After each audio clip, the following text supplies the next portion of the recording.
Okay, isang mapagpala at malamig na umaga sa ating lahat mga kapatid.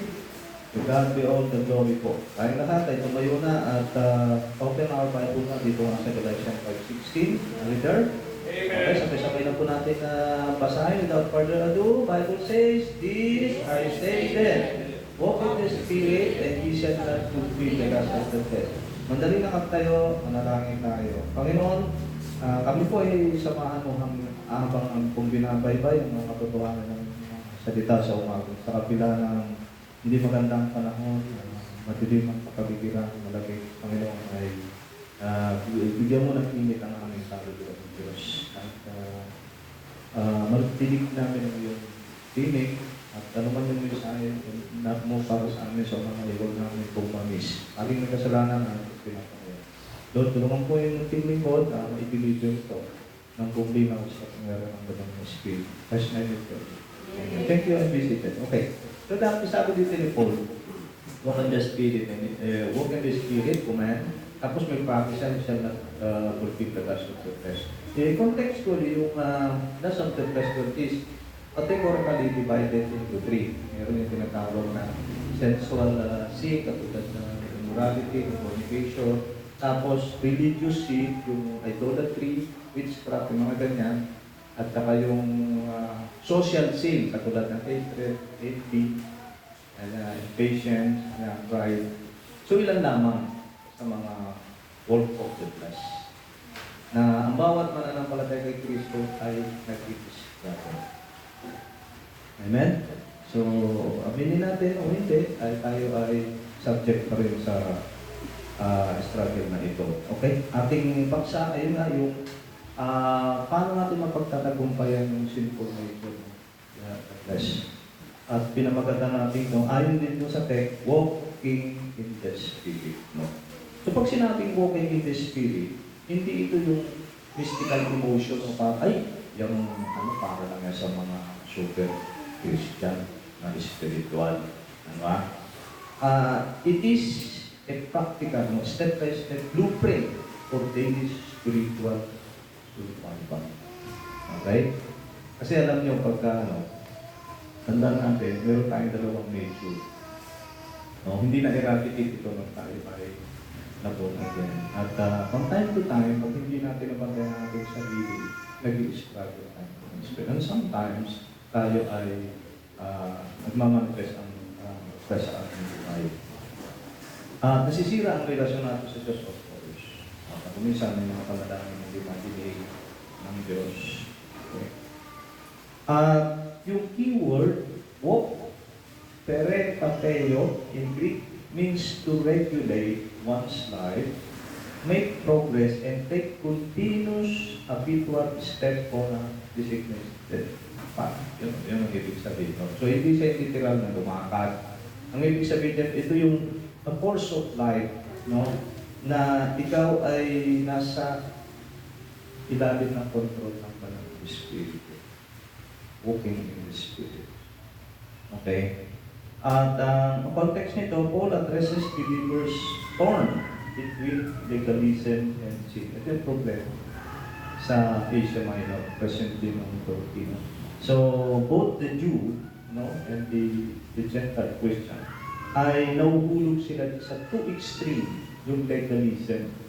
Legalism, ito ba yung ang pagsunod nila, especially referring to sa mga Jewish and Gentile Christian, is according to sa written moral law ng God. Sabi ko, huwag kang magnanakaw. Huwag ka na. Pipilitin ko yung sarili. Pipigilan mo yung sarili ko, magnanakaw. That is legalism niya. Sa pamamagitan ng laman mo, susunod ka. Hindi nga nagawa yun Ang kautusan ay binigay para malaman ng kasalanan. Pero hindi nito gagawin matuwid ko. Hindi sana hindi na pinako si Kristo. Amen? Yeah. So, yung isa naman is license to sin. Ito yung extreme. After naman sila ay naligtas, ang mga mananampalataya sa Galatians, naging abusive sila sa grace. Ay, total naman. Once saved, always saved. Diba? Hindi naman ako may repair mo. So, pwede na akong umuwi sa kasalanan. No? So, dito, Paul offers a third way. Yun yan, the supernatural power of the Spirit. Ang sinasabi, ito ito yung continuation, second continuation, third continuation, binigay ni Paul. Yung iba, bumalik doon sa legalism, pagpapatuloy, according to sa historical context. Tapos yung isang stream naman, mga ay, total naman, may license to sin tayo, once saved, always saved. Ayun. Eh sabi na po, hindi ganyan ang pagsunod ninyo. Huwag ninyong hayaan na ibalik nyo yung sarili doon sa loob ng tulungan. Kasi pinalaya na tayo ni Kristo sa pamamagitan ng pananampalataya. Ang problema, nagsimula sila sa Espiritu, nagtatakbo sila sa laman. Kasi kami nagpunta doon ng mga Judaizer, dinisip sila ng Diyos. Hindi, kailangan kong magpatuli. Kailangan sumunod kayo sa mosaic mo para kayo maging dapat sa Diyos. So, nawawala ngayon yung role na ginagawa ng banal na Espiritu sa buhay ng isang mananampalataya. Kasi, yun naman pala, ako naman pala isusunod sa Diyos sa pamamagitan ng sarili ko pagsisikap. That is walking in the flesh. Mabibigo kayo, sabi ni Paul. Mahina ang laman natin. Okay? So, yun ang context. So, marami ang nananalangin para sa victory, no? Yet, keep feeding what defeats them, no? We beg for strength, but leave the truth of trials and temptation fully intact. Yeah. So Galatians 5:16 command us to walk in the Spirit, to defeat the flesh. How do we practically take that walk every day? So, paano ba natin ipamumuhay ito sa madaling sabi? Kasi anumang kapurupang spiritual, kung hanggang dito lang yan, akot, malawak sa Messiah. So, kailangan ng practical. No? Takbang. So yung una, actually contextual ito, binasa lang natin yung Hebrews, Galatians 5:16. Diba? So, sabi niya dito, una, hakbang, being led by the Spirit. Nabanggit yun doon sa verse 15. Ano ha? So ito ba yung yielding control and letting the Holy Spirit set your life, pace, and direction. Kaya hayaan mo siya. Hindi mo pipilitin sumunod sa Diyos. That is walking in the flesh. Kundi, hinahayaan mo na ang wala na Espiritu ang mag-take control of you. Kasi pag ang Holy Spirit, ang hinahayaan mong mag-direct sa'yo, okay, ay nagiging natural of your Diyos. Hindi dahil sa nagpipilitan ka lang o dahil kailangan mo sumunod. Maraming baptism ngayon, legalistic eh. O masyadong formal, di ba? O wala nang mangyari ng banal na Espiritu. Kaya merong spirit of fear, merong spirit of pressure. O, diba? So, bakit? The flesh and the spirit are in violent civil war. May conflict between the flesh and the spirit. Kaya sabi ni Paul, even Paul, no, sa Romans chapter 7, verse 24, he struggled with sin. Pero sabi niya, pag ako nagkakasala, hindi na akong gumagawa nito kundi yung laman na sa akin. So we can't deny that the presence of sin, o referring to sa Adamic sinful nature na ating minana, kina-Eva Adam ay isinilang, ay nananatilig pa rin until now. Kahit na ang Holy Spirit, ang salita ng Diyos nag-create sa atin na tinatawag na new divine nature. So, hanggang tayo naririto pa sa lupa, ayun nga, meron tayo na struggle. Tatlo kalaban natin. The devil, the world system, at pinakamaligpit ang ating sarili. Tama? Nakaka-relate ba tayo? Sabi na salita ng Diyos, no, kailangan, sabi niya muna kang pinget by the Spirit. So, kailangan dito ang awareness. No? Sa presensya ng banal na Espiritu, tanda natin, hindi magpupuntating ang leading ng banal na Espiritu sa salita ng Diyos. Kapag may leading, iyan mo, tingnan mo sa double check mo sa nakasulat. So yun no, para ganito lang yan, to illustrate an aggressive stray dog, you cannot tame it. You must remove it from the property completely. Ito isang dilemma dito, yung isang aso natin, si Tapo. Napakadelikadong aso. Bakit? Hindi po tumatahog. Ilang beses kang ginakagat na una si Gray. Diba? Huwag na lang pakalungkan na loob ng mata. Nung minsan may nagkatulong sa akin dito ng chest tutorial. So yung katulong, buti na lang nakita ko, may ikot siyang gano'n, no? Si Bravo, gaganon na. Sino sinabay ko? Ngayon, huwag na natin yung gano'n. So hindi naman natin hintayin pa na may makakat kasi pang-iitan natin. Nakagawa ng tayo ng Panginoon. Kaya it's either, itali na lang siya, or i-dispose siya.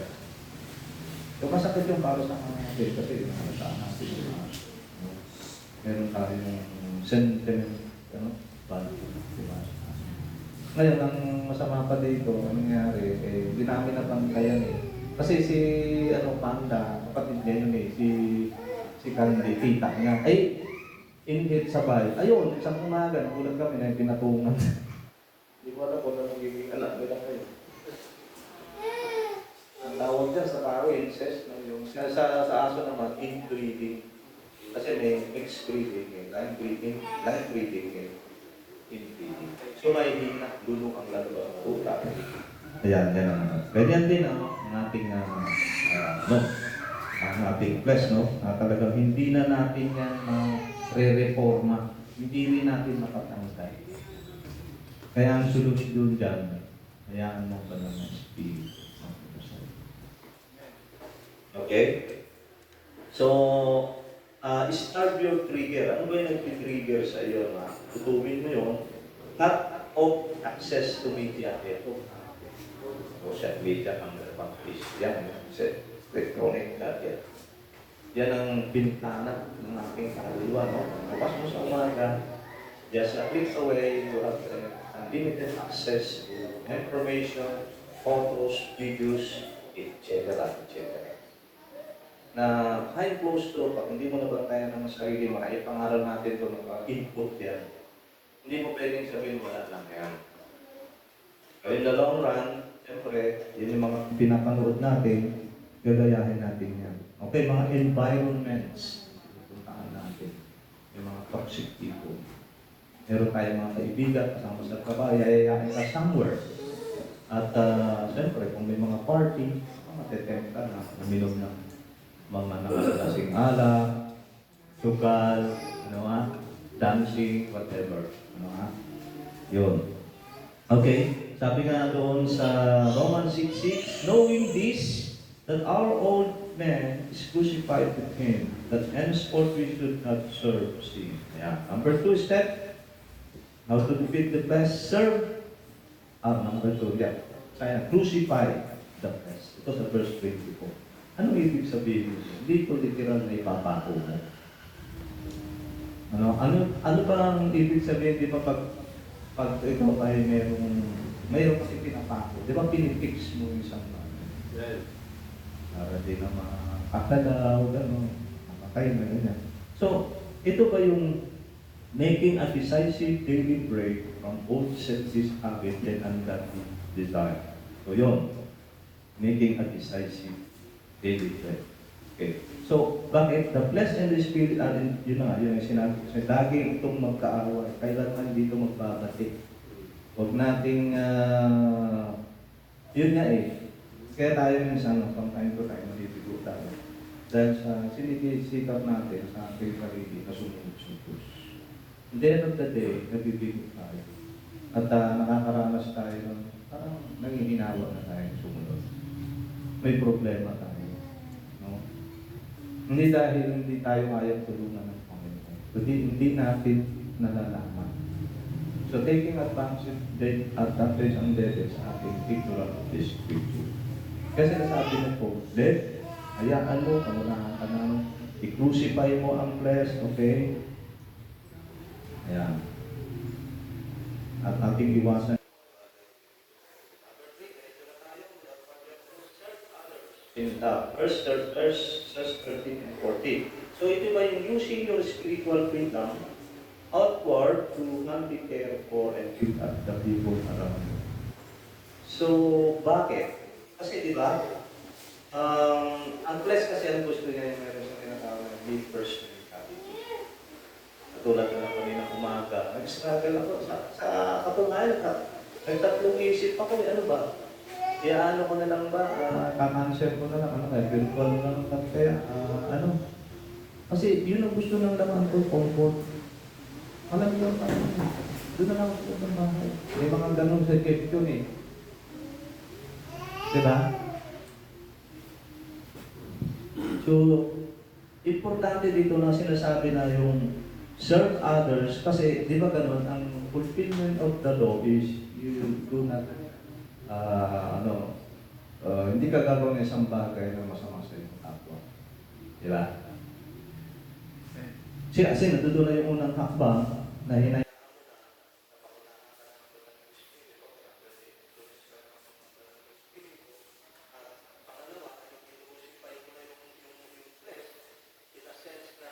Kakatiwala mo na sa ganun, nalalaman na meron tayong identification with Christ. Sa kanyang death, burial, lumarin, gospel, ang kapangyarihan ng Diyos.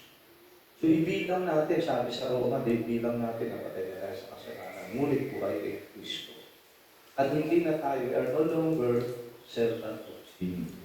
Okay? So, kaya naroon yan ang presensya ng Banal na Espiritu para tayo ay tulungan na masulot natin ang kalooban ng Diyos sa ating buhay.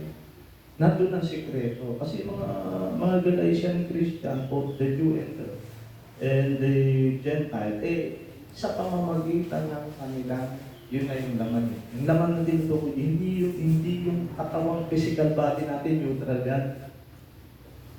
Yung old, simple Adamic nature na ninanang. Ito ba yung natural tendency natin magpasabi? Amen? Kaya kung nakakaranas ka na tayo, categorically divided into three yan, may tinatawag na social sin, mga hatred, envy, impatience, pride, okay? Merong mga religious sin, katulad ng idolatry, witchcraft, etc. Sensual sin, mga katulad ng mga fornication, immorality, ganyan. Masama tatlo yun. Okay? At marami ang maaaring maging problema. Una, yung ating fellowship sa Diyos masisira. Hindi titingin ang ating mga panalangin. Ano ba? Mapapagod tayo. Ang masakit doon, without us knowing. Bakit ganun? Pinipilit ko naman sumunod sa Diyos. Pero bakit? Ang time.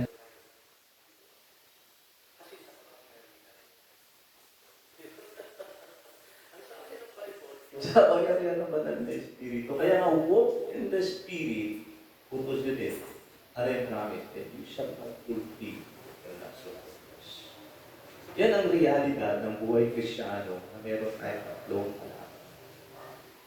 The devil, the world system, and the most, sabi natin, pinaka-higpit ng ating sarili. Amen? So yun.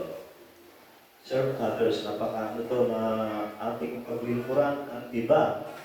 Ganito lang yan, maging ano tayo, maging giver tayo, huwag tayo maging taker. Kasi ang gusto ng laman, selfish yan eh. Selfish ang laman. Kaya ang solusyon dyan, magbigay. Huwag kang taker, maging giver ka. Katulad ng isang stagnant pond versus a flowing river.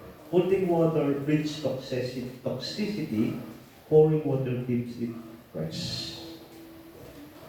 Ako yung Dead Sea River, tagap lang ng tubig. Pagdating sa kanya, doon, na-stagnant na lang doon. Huwag tayong ganyan. Kasi isa sa mga susi na para mapagtagot mo yan, mahalin mo. Kasi, yun na yung, ang buong kautusan, it summarizes into one word.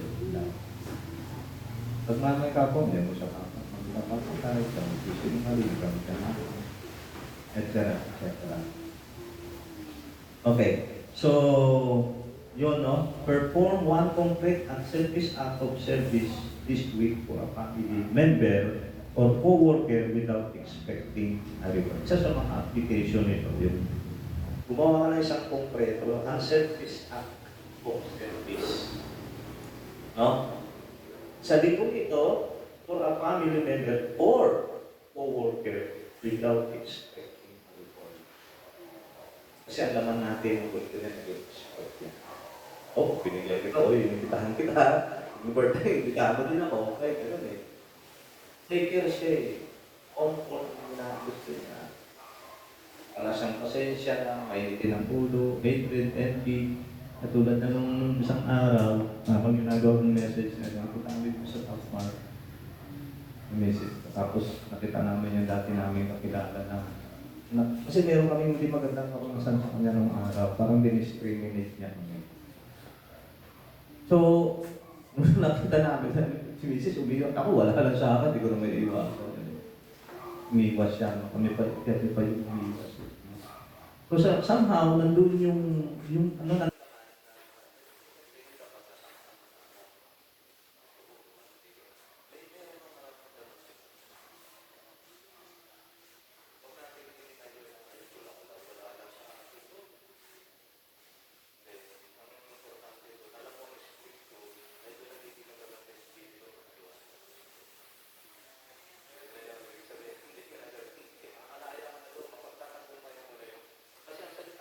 ang parang na espiritu, hindi yan magkukontra.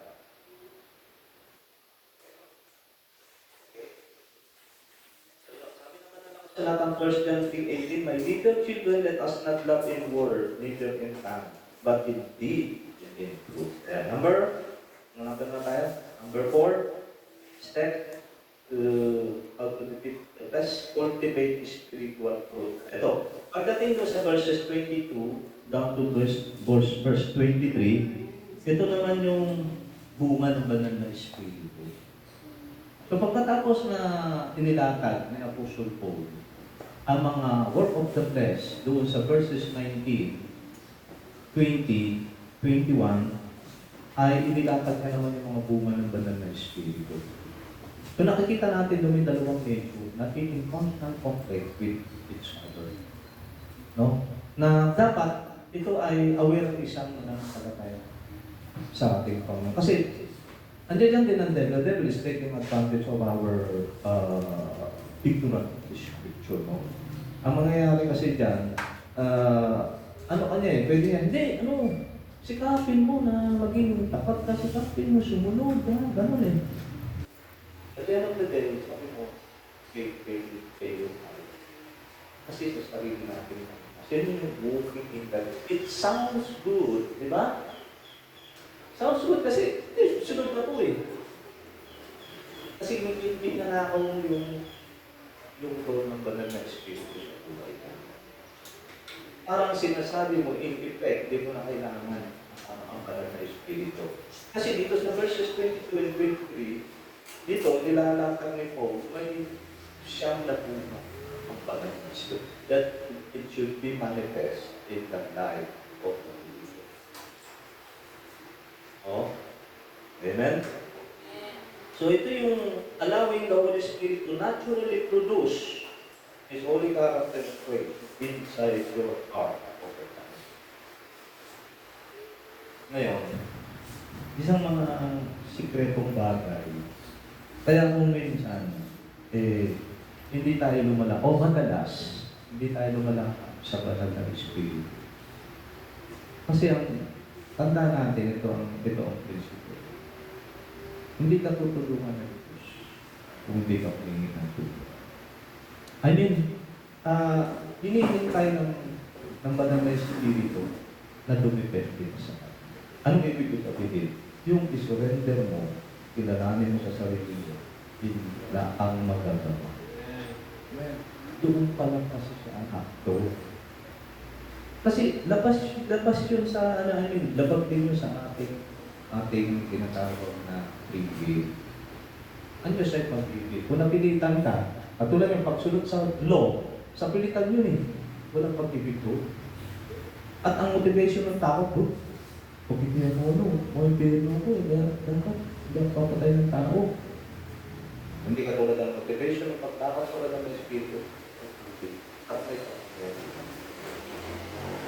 Doon nagsisimula yun. Kung surrender mo, if you tend to dumipente ka na totally na, huwag ka magtitira. Kasi that is self-righteousness. Ayaw ko naman palang sumunod. Bakit hindi mo na pala kailangan ng banal na Espiritu? Ano sinasabi mo? Ano sinasabi mo? Hindi ka naniniwala. Bakit? Kasi yun ang sinasabi ng banal na Espiritu. Ito kasi argumento dito ni Paul na kayo nagsimula kayo sa Espiritu, tatapos kayo sa laman. Yung Paul, pang grace, sinasabi niya. Pero ang context natin ay with the living victory over sabi natin, Jesus, sarili natin, pinakalaban to. Pero nandun yung reality na kung time ko talaga struggle, may struggle po kasi talaga. Mga little things na, minsan tinatanggap lang natin, hindi, natural lang yan. Talaga natural lang ako magalit, natural lang ako hindi hatred, okay, sumamba sa, Diyos, sa, okay, kung ano pa.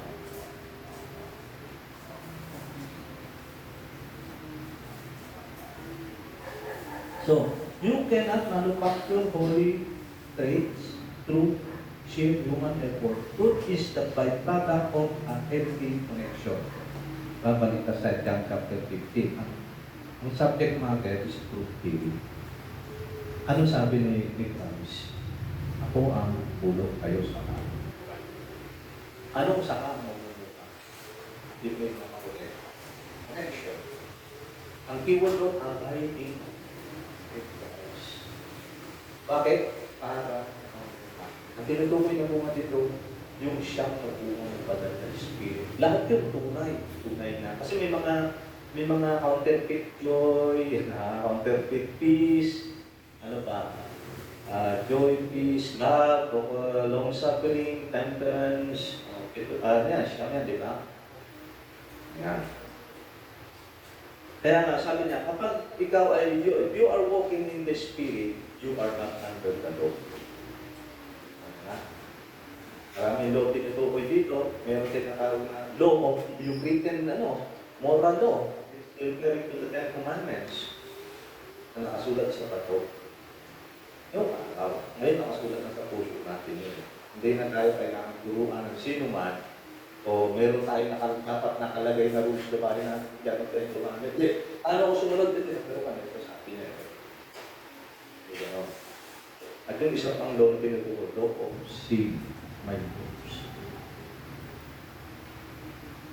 Kaya nananalay tayo sa ating dugo, na ating natural tendency, na pag hindi ka talaga natin napantayan ng ating sarili, ayun, nakaroon ka ng hatred, nasama ka sa Diyos. Ang Diyos ngayon, hindi na natap. Hindi na po siya tangible. Hindi na rin siya katulad, hindi na rin siya visible. Yung isang bagay na sobrang mong pinahalaga na higit sa Diyos. It could be your pet, it could be your work, it could be your hobby, it could be your family, anything. Hindi na. Di ba? So yun, hindi natin kaya. So, parang ganito lang yan. An apple tree does not sweat to make apple. Hindi siya effort, hindi siya magpapawis para siya makaproduce ng apple. Yung sinasabi dito, it simply abides in the soil and absorbs nutrients. Sinasabi din yung keyword connection. Kaya gawin mo yung part mo, gagawin ng Holy Spirit. Okay? Abiding in Christ. Kasi talagang kumipilo sila, tapos dito So okay na tayo sa Diyos, we are justified by faith. Okay? Si Kristo, siya yung ating siya yung vine ay mga son. Ang Holy Spirit naman, siyempre, kung nananatili ka, kaya masabi ng Panginoon doon, if you abide in me, in my words, abide in me. Ano sabi doon? Ask. Ano ang hingin mo, humingi tayo bibigay. Bakit? Abiding ka na. Ibig sabihin, alam mo na ang kalunod ng Diyos. May kumpiyansa ka na kapag tinigin mo, ibibigay ng Panginoon. Katulad kanina, sabi ko nga sa ito, something is swimming. Okay? What is that? Cellphone ko ba yun? Ayun. So yung katulad kanina, sabi ko, nagkatatlong isip ako, ano ba, typing na nga ako ng conscience sa video. Pero kasi nababanda rin yung conscience ko. I just remember yung historically, first century Christian, na pag tipo, pinapatay, okay, noong mga medical crisis tayo, panahon ng pandemic, ano nga, lockdown, dito tayo, dito. Mas ligado nga yun kaysa ngayon eh. Tapos ganyan, kung ko lang naman ganyan. So, nag-struggle talaga ako kanina, pero yun nga, sabi ng Panginoon, nag-pray ako, Lord, hindi na namin mapipigil ang plan. Kasi plan nga, ikaw din naman eh, patas ko din naman yan. Pero kung maaari ko sana, yung limitahan, ngayon kumain. Kasi, gawain mo kasi, Lord eh, nandun yung kumpiyansa ko eh. Kumpiyansa ako bibigay. Gawain niya kasi, meron bang sinasabi sa Hebrew 10:25, huwag ka bibigta. Walang nakasulat doon na, ay, pag kami bagyo, kaligtaan nyo. Pag may sakit kayo, kaligtaan ninyo. Pag may persecution ng araw, kaligtaan ninyo. Walang ganyan. Come to 10:15, kung ang gagawin mo, di ba, dahil sa pagtitipo, kung meron kang handa, tutulungan ka na ng yes. Ingatan ka ba ng Diyos? Yes, bakit? Papunta ka sa kanyang kalooban. Kung ikaw mananalangin, hihingin mo, ibibigay ka? Yes, 100%. Yun sinasabi ni Christ contextually. Amen? Nakasunod ba tayo? So, stop focusing on not seeing the negative. Huwag mong isipin na, huwag kang pumuko sa dapat din ako magkasala. Hindi na mangyayari yun sa buhay na ito. Hindi talaga tayo perfecto, pero tayo ay lumalago. Pumukos tayo doon sa positibo na abiding in Christ through Scripture and prayer. Pwede tayo, may option tayo, manalangin, option tayo, mag-search na Scripture, manatili kay Kristo, okay? Naniniwala na the Holy Spirit will do His part. His part is magpuputos siya ng kanyang mga bunga sa ating buhay. Okay? At sa ganung kalalagayan, yun na, yung sinasabi ng we claim the promise and you shall not fulfill the blessing of God. Kaya, hindi mo pwedeng iwala yung Galatians 5:16 sa konteksto. O ano bang sinasabi doon ni Paul? May kinalaman niya sa buong entire book. Legalism kasi yung problema dyan. Na yung iba, binibigyan lang ng emphasis yung pagsunod sa pagtutuwid. No! Hindi lamang yun, ang pagiging legalistic kundi yung sa sarili mong effort. Hindi nga tayo naligtas dahil sa sarili nating effort eh. Tama? Sa biyaya. Kaya pagdating sa pamumuhay Kristyano, biyaya kami. Ibig sabihin, sa tulong ng Panginoon ng Espiritu. Eh nakaligtaan ng mga Tagalasian, hindi nila napansin. May banal na Espiritu. Ano ba ang role ng banal na Espiritu? Kaya dito nila nakatag-report, may bunga yan. May promise dyan yun. Naniniwala ka, walk in the Spirit, you shall. Emphatic eh, shall. Hindi niya sinabi, you might. You may. Wala, hindi masyadong malakas eh. Pag you shall. Ano nangyari? Para makartong lang, di ba? I shall, before. Yan. So sabi nyo sa John 15:5, I am the vine, you are the branches. Without me, you can do nothing. Naniniwala ko yun.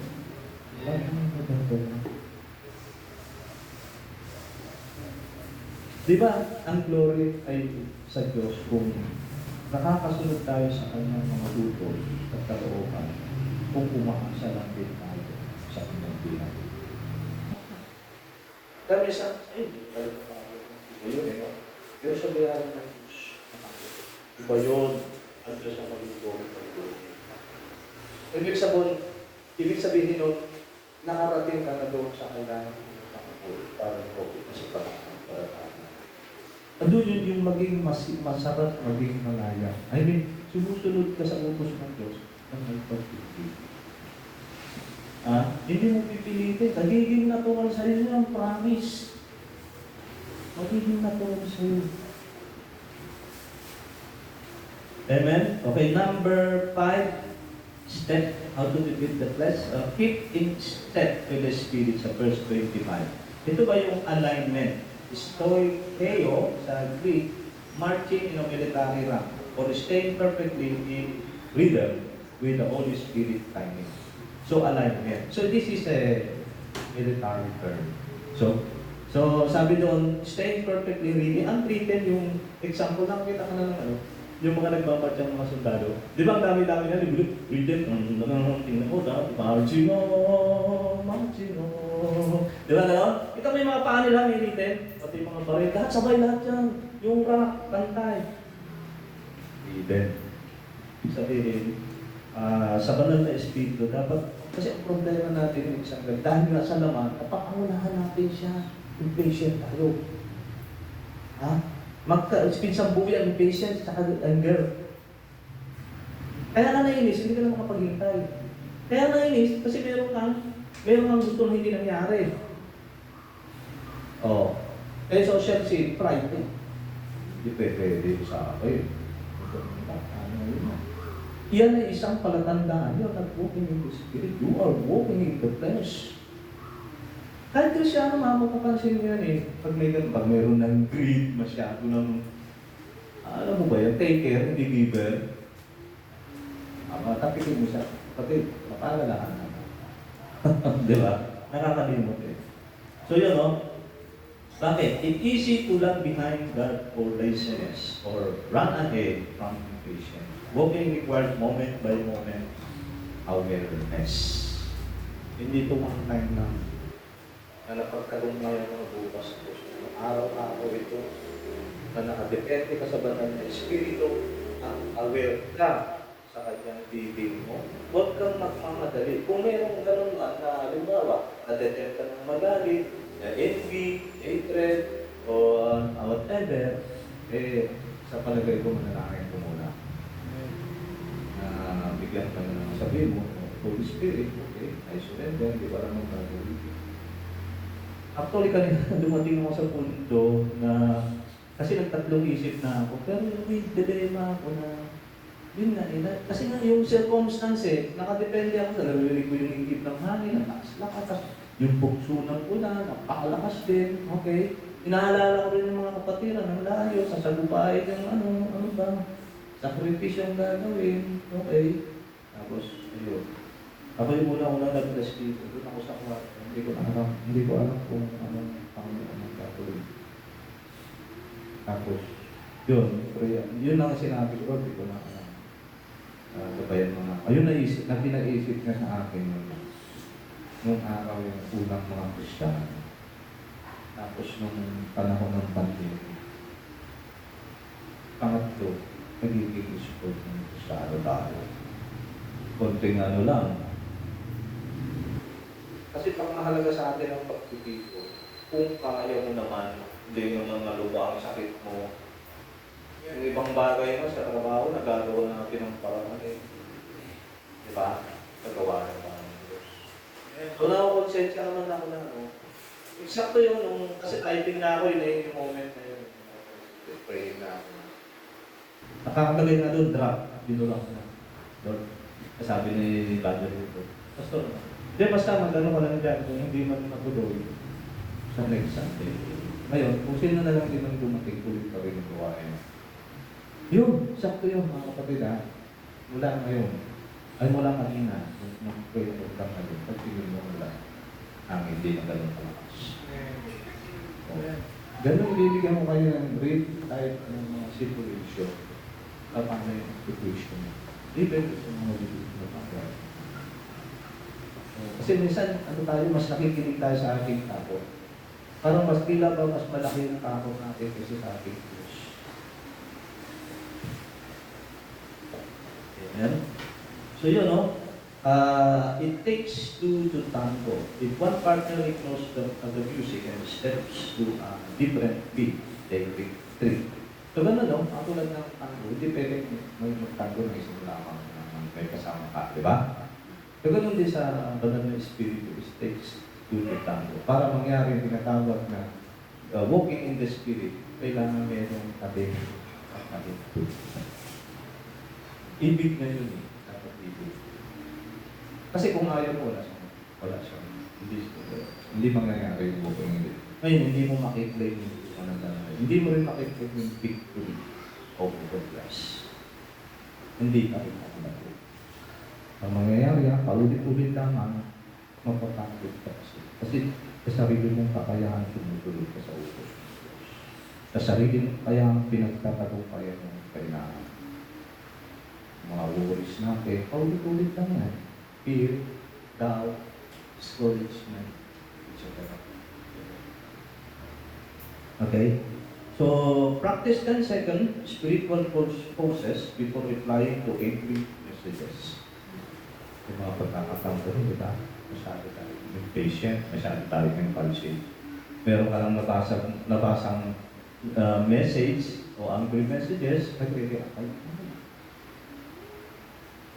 Pag binom siya, ba't na sinabi siya ng dapat hindi, ganito ganyan. O, ano ka na yun? Yung bless, no? Pinapakain, pinitig. Okay? Or entering meetings or opening social media apps. Napakailan. Panahon natin ngayon, grabe, yung bira na lang yung ganyan, yung sensitive sa reading ng Banang Spirit at open ng Spirit. Kaya maraming Krisyano, pansot na talaga, para ayun, ulit-ulit na lang yung pa. Matagal nang nananalangin for victory, tapos yun, balik-ulit sa mga hindi na lumago, dinominate na ng tao. Yun na yung naging lifestyle na. Yun na sabi ni Paul, yung kalayaan ninyo, huwag niyong hayaan, parang kinukulong mo rin yung sarili. Nagiging slave ka nung bagay na sinusunod mo. Okay, diba? If the sun set you free, you free. Okay? Kasunod ba tayo mga? Sabi na doon sa Colossians 2:6, as you have therefore received Christ Jesus the Lord, so walk ye in Him. Okay, lastly, avoid relational conflict. Verses 15 and verse 26. Ito ba yung intentionally rejecting pride, envy, and toxic word to fight, devour, and to hope. So, ang context ko din, nangyari dito yung tinatawag na yung sila-sila sa mga Galatian Christian, both the Jew and the Gentile. Sila nagkakagatan. Cannibalism concept. Sabi ni Paul, kung kayo magkakagatan, gusto eh. Kasi sinabi ni Paul, dapat love one another and you fulfill the law of Christ, which is love. Love, you do not fulfill. Yan yung context mo yan. Kaya ito, intentionally, i-reject mo yan. Kasi yan, yung mga laman yan eh. Pride, envy, greed, yan, yung mga yan. Ano ha? So, relational friction is the ultimate truth that the flesh is unique. So, may mga relational friction na meron kang hindi kasundo, mo sa kaibigan mo, sa social media, may kagalit ka, natatandaan yan na you're walking. Amen? Proof yan. Nananalo na. Kasi battle na yan. Battle may nananalo na. So, bitter attitude exposes ini-expose niya. Parang ganito lang yan. House with a hidden God's lip. It looks fine until spark of offense exposes and expose. Hindi dahil sa hindi ko nakikita ang isang bagay. Kaya wala na nga. I mean, madilit na bagay na gano'n, may entertainment, hatred, okay, unforgiving heart, okay, makagalitin ka, mainipin ka, matatakutin ka, ay, pinipick up mo kasi yung flesh, so yun yung magmamanifest, so yung makikita sa buhay ka. So, isa kang mananampalataya ni Kristo, isirap yung buhay mo, bakit kasi, alam mo mo na katulad din mga Kristiyan. Diba? Amen? So, the next time someone offends you, refuse to clap. I mean, huwag mong gantihan, choose to listen, extend grace, and drop the argument. Huwag ka makipag-argumento. Alam niyo ang gusto ng taong sabi. Pwede focus on. Kahit ka ba nagagalit, kaibigan? Pero kasi gusto makuha yan eh, di ba? Kaya kasi nagagalit eh. O kaya nag-trespass mo siya. Meron siyang hindi na gusto, nagawa mo.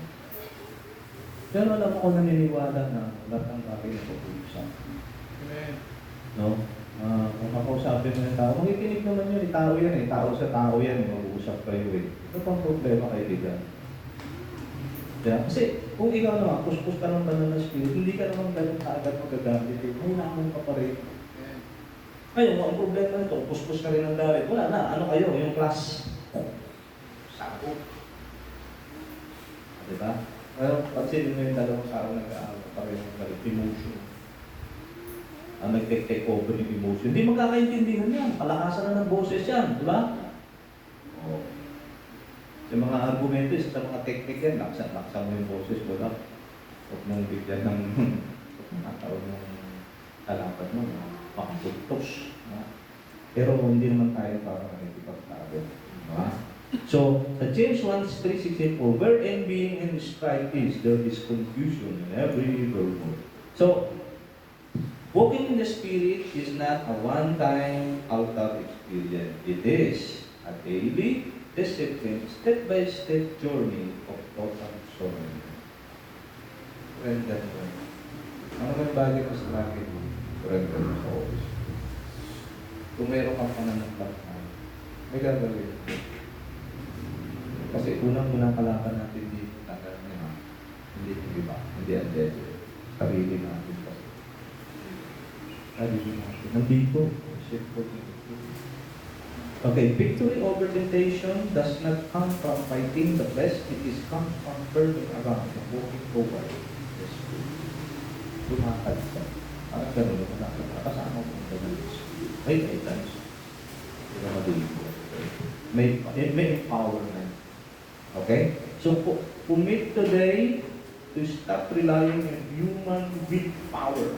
Start living to His lead, killing your old nature, and keeping His pace. Para kasama ko dati ang Panginoon sa bawat pakpak. So, pagtanda natin, we have two nature fighting inside. The one that wins is the one we keep. Yan po, sa ating natin, sa tamarin ito, gagawin dito yung glory. Amen.